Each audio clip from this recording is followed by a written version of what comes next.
So hi guys. So right now I'm sharing GFRS study for November 23 and so let's start with this. Firstly, material what we have to carry. हमें क्या ध्यान रखना है material से related कि सबसे पहले हमें ध्यान रखना है कि एफआर क्योंकि जीएफआरएस वो एफआर बेस्ड है तो हमें क्या करना है कि एफआर के अंदर जो क्वेश्चन बैंक है ना हमें जो हमने फैकल्टी का अपना यूज किया है जब हमने एफआर की क्लासे ली थी तो हमें वही क्वेश्चन बैंक को अपना कैरी ऑन करना है। बट हमें बस अब ये चेक कर लेना है कि वो ज्यादा पुराना ना हो एटलीस्ट बिकॉज उसमें exam RTP MTP questions cover हो। मेन हमें बस इसमें जस्ट इंश्योर सबसे पहले हमें यही इंश्योर करना है कि RTP MTP and exam question हमारे उस क्वेश्चन बैंक के अंदर कवर हो। कि हमने क्लासेस किसी भी लिए हो क्वेश्चन बैंक सबका अच्छा होता है मतलब उनकी क्योंकि होता तो वही RTP MTP and exam question है। बस जस्ट हमें इंश्योर करना है कि वो कवर्ड सारे हों। एंड अगर हम कोई राइट ना अगर लास्ट में अगर कोई सोचता है कि मैं दूसरी फैकल्टी करूँ उसमें थोड़ा टाइम कंज्यूमिंग हो सकता है। बट चेक ऑन कर लेना कि आरटीपी एमटीपी क्वेश्चन हो फोर जीएफआरएस पेपर कैरी ऑन करने के लिए उसमें। नेक्स्ट हमें क्या ध्यान रखना है कि केस स्टडी डाइजेस्ट कि जो गिवन अभी मैं आगे वो जो मैंने मटेरियल एक ड्राइव लिंक के अंदर शेयर कर रखा है उसके अंदर जो स्टार्टिंग से हमें तो सबसे पहले हमारा केस स्टडी डाइजेस्ट हमें उसको सबसे पहले कवर ऑन करना है कि ताकि हम फेमिलियर हो जाए कि गिवन केस स्टडीज से कि क्या क्या केस स्टडीज आती है किस किस टाइप की case studies what type of case study I say to cover. And then if only if we have only less time then we have to solve bit more important case studies first। कि जैसे मैंने उसके अंदर almost near by 20 case studies है 20 to 25 जो उसमें important case study highlight कर रखी है एटलीस्ट। तो उनको एक बार आइडिया होना जाना चाहिए कि हमें कैसे सॉल्व करना है। रेस्ट अगर जितना टाइम हो उसके accordingly we can solve that but case study digest से एक बार सॉल्व कर लो तो बेटर रहता है फेमिलियर हो जाते हैं केस स्टडीज के साथ। Next past RTP and exam question. इसके लिए क्या किया हुआ मैंने जैसे पार्ट्स आरटीपी आरटीपी होते नहीं जीएफआरएस में एमटीपी और एग्जाम क्वेश्चंस अवेलेबल है तो उसके लिए मैंने एक कंपाइलेशन करके अदर रिमेनिंग केस स्टडी की उसके अंदर सारे RTP exam question with index covered है। स्टार्टिंग में मैं उसको एक बार गाइडेंस प्रोवाइड कर दूंगा अभी इसके बाद एक बार मटेरियल से रिलेटेड। And then compile in one वो मैंने कर रखे ड्राइव लिंक। तो उसमें क्या करना है उसके अंदर ना मैं एक और उसी के अंदर वापस बताऊंगा कि उसके अंदर ना स्टार्टिंग इनिशियल 6 केस स्टडीज है जो आईसीए ने सबसे पहले इशू की थी। तो उसमें ना बस एक ये कंसर्न आएगा कि लीज वाले जो आंसर है उनमें इंडेक्स 17 आईसीए ने अप्लाई कर रखा है। तो वहाँ थोड़ा कंसर्न आ सकता है बट एटलीस्ट फेमिलियर होंगे ना तो थोड़ा इजी हो जाएगा कि अगर वो आता है तो हमें कैसे रेफरेंस करनी है क्योंकि अगर वो वैसे केस स्टडी आ गई तो डिफिकल्ट हो सकता है उनको आंसर करना directly. Next IFRS versus US gap summary. इसमें क्या है कि एक बार स्टार मार जो मैंने एक समरी बना रखी है इसकी भी तो उसको बस एक जस्ट रेफर कर लेना चाहिए एक बार कि कैसे लिख रखा है किस स्टाइल में उसको कहीं जल्दी से रेफर करना बहुत ईजी हो जाएगा क्योंकि वो 10 to 12 पेजेस की समरी है। और जो आईसीए है वो लगभग 84 पेजेस की मतलब उसकी गाइडेंस है तो उसमें हमें एटलीस्ट समरी में हो तो हमें जल्दी से चेक ऑन कर सकते हैं 12 पेज के अंदर हम। नेक्स्ट इज कार्विन कारवॉट समरी। ये 4 5 2 3 पेज की है मतलब नेट मिला के 2 2 पेज की समरी बना रखी है। तो उसको बस एक बार जस्ट गो थ्रू कर लो कि क्या लिख रखा है and all. And last is importance is index. एक इंडेक्स मैंने बना रखा है उसके अंदर exam MTP case study digest and all IFRS और आईएस बेस्ड क्वेश्चंस है सारे इंडेक्स बेस्ड सीक्वेंस से रिलेटेड 1 से रिलेटेड आके लास्ट 116 तक और 16 आईएफआरएस 16 तक। तो उसके अंदर हमें वो एक बार हम इंडेक्स का भी आइडिया होना चाहिए कि हमें उसको कैसे यूज करना है। सबसे पहले एक बार मटेरियल में दिखाता हूँ। सबसे पहले ये जीएफआरएस एग्जाम मटेरियल का है इसके अंदर ये 6 फाइल्स गिवन है।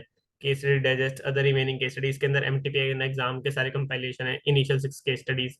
ये यूएस गैप्स की समरीज है कार्विन कार्वोट एंड ये इंडेक्स है ये लास्ट वाला। ये जो 5th नंबर पे मैं शो भी करूंगा ये खाली केस स्टडी डाइजेस्ट का सीक्वेंस है जो 45 केस स्टडी है उसका सीक्वेंस दे रखा है कि मतलब इंपॉर्टेंट नहीं है ये बस वो है कि एक सीक्वेंस है कि अगर कोई directly as it is case study आती है तो हम जल्दी से उसमें से चेक ऑन कर सकते हैं अगर हमने कर रखी होगी तब ये रेलेवेंट है अदरवाइज ये वाली फाइल इतनी रेलेवेंट नहीं है। एंड लास्ट से सबसे इंपॉर्टेंट कि इंडेक्स जो exam case study MTP sequence A to Z जो मैं कह रहा था इसको मैं बताऊंगा इसको रेफर कैसे करना होता है क्विकली ये। So now let's jump on to firstly material. जैसे ये पता है हमें कि जीएफआरएस की जो केस स्टडी डाइजेस्ट है 468 पेज की इसके अंदर 45 केस स्टडीज गिवन है तो इसमें हमें सॉल्व कर लेना चाहिए। सबसे पहले आइडिया हो जाता है कि हमें किस बेस क्वेश्चन आएंगे। सो नेक्स्ट इज ये रहा दिस इज जीएफआरएस में जो अदर रिमेनिंग के स्टडीज है और ये अपडेटेड इज मार्च 23 एमटीपी है तो इसके अंदर मार्च 23 की एग्जाम पेपर और अभी जो आई से एमटीपी सेकंड सीरीज में लॉन्च करेगी जीएफआरएस रिलेटेड वो कवर नहीं होगा बस। इसके अंदर स्टार्टिंग में अगर हम देखेंगे ना तो इसमें ये चीज प्रोवाइडेड है एनालिसिस ऑफ पास्ट पेपर कि जैसे कौन सा जैसे अगर ये स्टार्टिंग में जो लेफ्ट हैंड साइड है वो पास्ट ईयर क्वेश्चन से रिलेटेड है कि जैसे मई 18 से स्टार्ट हुआ था उसकी एमटीपी कोई नहीं थी। तो पास्ट पेपर में जैसे case study 4 of case study just equal है बस उसमें एक नेटवर्थ रिकंसिलेशन थोड़ी एक्स्ट्रा है। Next part B and all जैसे ये है कि ऑल 2 मार्क्स एमसीक्यूज है इसमें। केस स्टडी 2 में खाली हमें ई और एच देखना है, सारी केस स्टडी नहीं देखने की। दो मैंने पेपर में तो सारी आगे देखी इस मटेरियल के अंदर, बट हमें चेक करना ई और एच करना है उसका, अगर अगर कोई रेफर भी करता है इसको। नेक्स्ट जैसे इसमें है तो हमें डी ए टू सी और ई टू जी करना है, डी नहीं करना है, बिकॉज ये एस ये है, इसका क्वेश्चन एफ आर के अंदर ऑलरेडी कवर्ड है। तो जिसके अंदर भी ऐसे नोट इंक्लूडेड, वैसे आगे भी ये गाइडेंस है, तो उसके अंदर एक बार चेक ऑन कर लेना कि कौन से केस स्टडीज हैं। जैसे मई 19 की देखेंगे, ये स्टार्टिंग वाले में मेन इश्यूज है, क्योंकि उसमें कुछ पार्ट कुछ और इंक्लूडेड कर लिया आईसीए ने, बाद में कर लिया है। तो उसमें है जैसे अब इसमें 1.2 1.10 और 1.8 का थर्ड पार्ट इंक्लूडेड नहीं है, तो ये कर लेना चाहिए इन एटलीस्ट। मैं बताऊं तो इसमें एटलीस्ट मई 19 तक के जो इंक्लूडेड नहीं है ना पास्ट ईयर एमटीपी वाले स्पेशली, और ये हमें रेफर जरूर कर लेनी चाहिए। ये अलग टाइप के क्वेश्चन थे थोड़े, क्योंकि लंबे केस स्टडीज थे, क्वेश्चन थे, तो ये अच्छे क्वेश्चन थे स्टार्टिंग। अगर टाइम हो तो ये जरूर रेफर कर लेना चाहिए एक बार।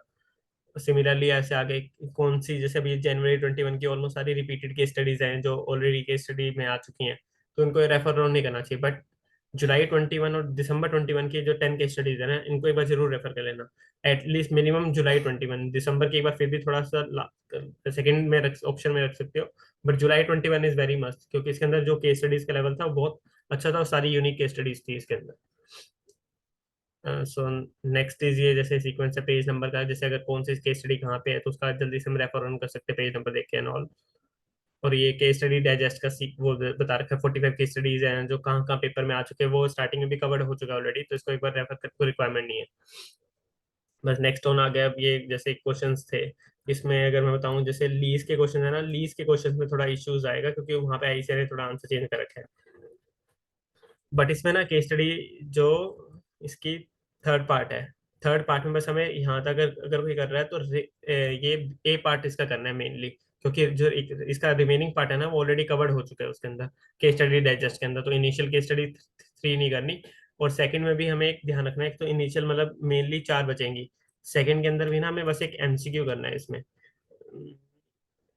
इन्वेंट्री से रिलेटेड एक एमसीक्यू था उसके अंदर,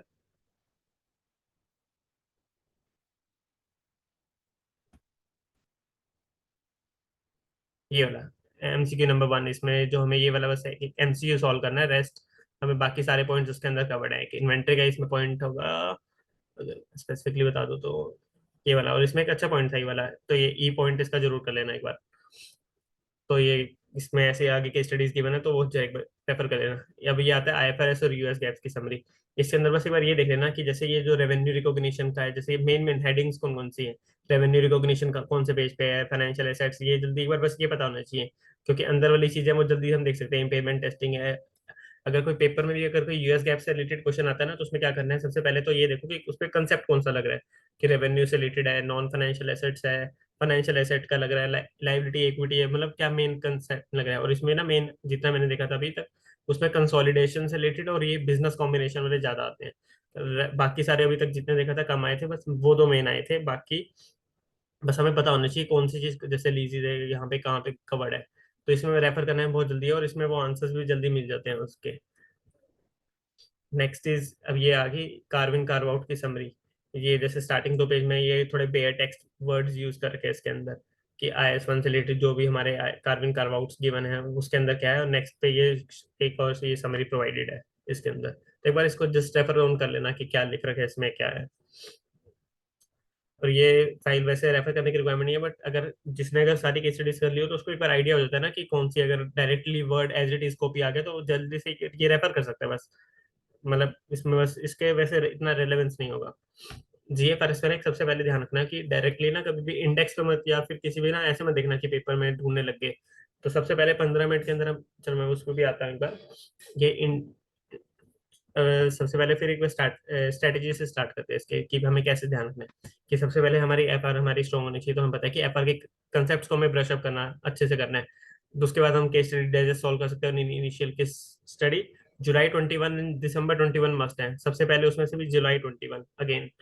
देन आफ्टर दैट अगर कोई टाइम फिर भी बचे तो लेटेस्ट केस स्टडीज जो आफ्टर जुलाई 21 एंड दिसंबर 21 है, सबसे पहले उनको सॉल्व करना पड़ेगा हमें। और इसमें ना एग्जाम स्ट्रेटेजी में बताऊं तो इसमें सबसे पहले हमें क्या ध्यान रखना है, कि जो हमारे 50 मिनट्स का रीडिंग टाइम होता है ना, तो हमें सबसे पहले देखना है कि डिस्क्रिप्टिव क्वेश्चन के अकॉर्डिंगली चूज करना कि हमें कौन सी केस स्टडी हमें चूज करना है। MCQ, because MCQ 10 marks carry करेंगे। अगर हमें कोई डिफिकल्ट डिस्क्रिप्टिव, जो डिफिकल्ट होगा वो डिस्क्रिप्टिव पार्ट ज्यादा होगा। तो हमें सबसे पहले देखना है कि डिस्क्रिप्टिव में कौन सा है अलग है। डिस्क्रिप्टिव में जो ज्यादा मुश्किल है वो हमें डिस्क्रिप्टिव देखना ही नहीं है। 5 केस स्टडी में सबसे पहले देखना है एमसीक्यू कौन सा इजी है, जो हमें आते हैं अच्छे से, पहले तो वो केस स्टडी देखनी है। अगर उसमें फिर जैसे 2-3 केस स्टडी होती है वो इजी होती है तो वो हम कर लेंगे। अगर 3 में से हमें 2 कैरी ऑन करने हैं, तो उसमें हम क्या देखेंगे कि एमसीक्यू कौन सा इजी है रेदर देन डिस्क्रिप्टिव क्वेश्चन, क्योंकि हम उसमें एमसीक्यू में 10, अगर नंबर भी हम स्कोर कर लेते हैं 2 केस स्टडी में 40, एंड उसमें से भी रिमेनिंग में अगर हम 15-15 भी कर लेते हैं, तो मिनिमम हमारे 50 मार्क्स सिक्योर हो जाते हैं। ऑलमोस्ट 50 तो मिनिमम, बेयर मिनिमम है। उसके आगे तो हम जा ही सकते हैं कितने डिस्क्रिप्टिव में, ऐसे तो नहीं 0-0 मिलेंगे, तो उसमें भी 5-5 अगर हम करेंगे तो ऑलमोस्ट 60। इसमें तो 60 एग्रीगेट क्रॉस करना बहुत ईजी है जीएफआरएस के अंदर। अगर कोई 20-20 नंबर भी कुछ इतने भी ले आता है और भी आ जाते हैं, इसमें कोई इश्यू नहीं है। तो हमें ऐसे सिलेक्ट ऑन करना है कि एमसीक्यू के बेसिस पे हमें आगे फर्दर के सिलेक्ट ऑन करना है। अब इसके अंदर मैं बताता हूँ कि हमें जो इंडेक्स है वो रेफर कैसे करना है। तो इसमें एक और बताता हूँ कि सबसे पहले कि डायरेक्टली इंडेक्स में, मैं पहले बता रहा था कि इंडेक्स पे सबसे पहले कभी भी नहीं आना। बिकॉज अगर हम इंडेक्स पे आ गए तो हमें हमारा बहुत टाइम चला जाएगा। तो हमें सबसे पहले वो केस आइडेंटिफाई करनी है जो सबसे ईजी है, जो हम बिना विदाउट लुकिंग ऑन करें, या फिर हम एमसीक्यू सॉल्व कर सकते हैं। कुछ केस स्टडी के जो इजी हैं डायरेक्टली, कुछ क्योंकि कुछ एमसीक्यूज होते हैं वो डायरेक्टली होते हैं, बहुत इजी होते हैं, और वो सेपरेट पार्ट होते हैं कि ए पार्ट उनका अलग है। तो उनको जल्दी से चेक ऑन करके एमसीक्यू कर सकते हैं, तो हमारे 40 मार्क्स पहले सिक्योर हो जाएंगे। तो हमें 60 मार्क्स सिक्योर करने होंगे। तो उसको हम उसके बाद हम देख सकते हैं कि अगर हमें पहले कौन सा आती है, या तो हम उसके अंदर जा सकते हैं। बट अगर फिर भी अगर हमें इंडेक्स यूज करना है, तो इंडेक्स यूज करने का क्या, कैसा इस जो मैंने बना रखा है इसमें, कि सबसे पहले हमें हमें ये आइडेंटिफाई हो जाता है कि कौन सा इंडेक्स एप्लीकेबल हो रहा है पर्टिकुलर केस स्टडी के अंदर। जैसे इंडेक्स 1 एप्लीकेबल है या क्या, कौन सा इंडेक्स एप्लीकेबल है। तो हम सबसे पहले क्या जाएंगे, इंडेक्स या आईएफआरएस रेलेवेंट जो भी है, तो हम सबसे पहले उसके अंदर जाएंगे। जैसे अगर हमें कोई 115 का देखना है, तो वो लास्ट में मिलेगा हमें, क्योंकि उसका सीक्वेंस आगे है। जैसे 24 पेज का है ना ये, तो मिक्स केस स्टडीज वाली भी आगे मैंने दे रखी है इसके अंदर। तो जैसे 115 का यहाँ पे आ गया। अब उसके अंदर हमें देखना पड़ेगा कि अब कौन से रेलेवेंट है, कि क्वेश्चन नंबर वो कहाँ पे आ रखी है, या हमें किस तरह का पहले क्वेश्चन देखना है। हमें पहले ये 3 चीजें है ना, ये नहीं देखनी यहाँ पे कौन सा अटेम्प्ट है, केस स्टडी है कहाँ पे, ये कौन सा क्वेश्चन है उसका। सबसे पहले हमें 115 में आगे, और जैसे जो ये वर्ड्स गिवन है ना, ये एबीसीडी के सीक्वेंस में है।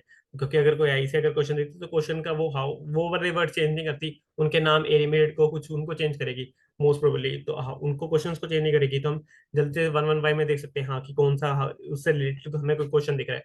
तो अगर हमें वो आइडेंटिफाई हो गया, तो फिर हम देखेंगे कि कौन सा है वो, आइदर केस स्टडी एग्जाम है, क्योंकि हमारे पास बुकलेट 2 होंगी, केस स्टडी वाली और वो रिमेनिंग केस स्टडी वाली फाइल प्रिंट एक बार जरूर लेके जाना उन दोनों फाइल्स को। जैसे अगर हमें, फिर हम जैसे देखेंगे कि case study file exam RTP MTP कौन सा है। जैसे अगर हमें आइडेंटिफाई होगा केस स्टडी वाली फाइल, तो ठीक है हमें वो हो जाएगी। फिर उसकी केस स्टडी नंबर कौन सा है, क्वेश्चन नंबर कौन सा है, तो हम जल्दी से वहां पे जाके चेक ऑन कर सकते हैं। बट अगर हम जैसे एग्जाम और ये एमटीपी वाले क्वेश्चन है, तो इसको रेफर कैसे करना है। तो इसके लिए कैसे करना है कि अब जैसे हमें आइडेंटिफाई हो गया कि ये वाला क्वेश्चन अप्रैल 23 का एलोकेशन ऑफ ट्रांजेक्शन प्राइस से रिलेटेड है, अगेंस्ट सेल ऑफ प्रॉपर्टी से रिलेटेड। तो हमें ये दिख गया कि ये एमटीपी क्वेश्चन है, अप्रैल 23 का है, और केस क्वेश्चन नंबर पाना है। तो अब इसके लिए क्या जाएंगे, सबसे पहले जो हमारी रिमेनिंग केस स्टडी वाली फाइल थी, इसकी हम सबसे स्टार्टिंग पे आएंगे। अब इसमें आएंगे सबसे पहले हम इस इंडेक्स पे, कि इस इंडेक्स में वो कहाँ पे गिवन है। जैसे अप्रैल 23 सबसे यहाँ लास्ट में गिवन है, और दैट इज 394 to 400 पेज। तो हम जल्दी से इसके आगे फिर उन 394 पेज पे आ जाएंगे इसके डायरेक्टली, जो नीचे मैंने जैसे आगे उसमें पीडीएफ नमा करके हम जल्दी से आगे कैरी हो जाएंगे। 394 आ गया, हमारा क्वेश्चन नंबर वन है इससे रिलेटेड,